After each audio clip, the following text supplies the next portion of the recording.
சாதாரண பாலில் சீம்பால் சுவையில் ஒரு சம்மருக்கு இதமான எம்மியான கேக் எப்படி செய்யலான்னு பார்க்கலாம் வாங்க.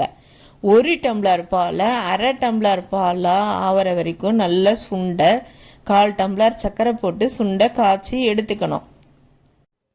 ஒரு வாணலில் 6 ஸ்பூன் சர்க்கரை 2 ஸ்பூன் தண்ணி ஊற்றி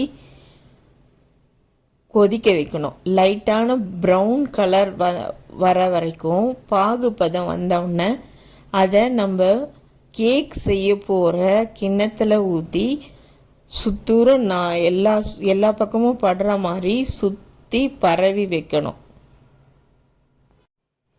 ஒரு கிண்ணத்தில் 2 முட்டையை உடச்சி ஊற்றி நல்லா பீட் பண்ணணும்.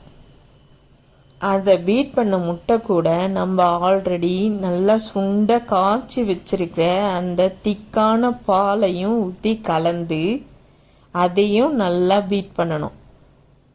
இதை நல்லா ஒன்று கலந்து பீட் பண்ணதுக்கப்புறம் நம்ம ஆல்ரெடி கேக் செய்ய சர்க்கரை தடவி வச்சுருக்க அந்த கிண்ணத்தில் இந்த பீட் பண்ண பாலை ஊற்றி வடிகட்டணும்.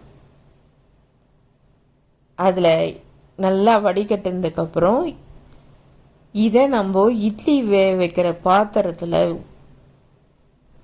தட்டு போட்டு மூடி வச்சு 20 நிமிஷம் வைக்கணும்.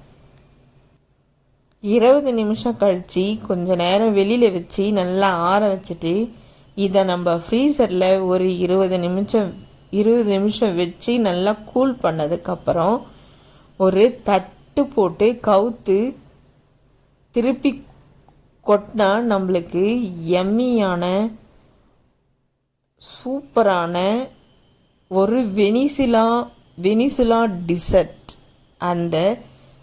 அந்த டிஷ்ஷு நம்மளுக்கு கிடைக்கும். ஆனால் இதனுடைய சுவை நம்ம இங்கே சாப்பிட்ற அந்த சீம்பாலோட சுவையில் இருக்குது. ரொம்ப ஸ்வீட்டாக ரொம்ப நல்லா இருக்குது. ரொம்ப சாஃப்டாக ரொம்ப ஸ்வீட்டாக நல்லா இருக்குது. இந்த ஸ்வீட் ஈஸியாக நம்ம செஞ்சிட முடியும். எங்கள் பெட்டுக்கு கொடுத்தோம். அடாடாடா அருமையோ அருமை அப்படின்ற மாதிரி சாப்பிட்டான்.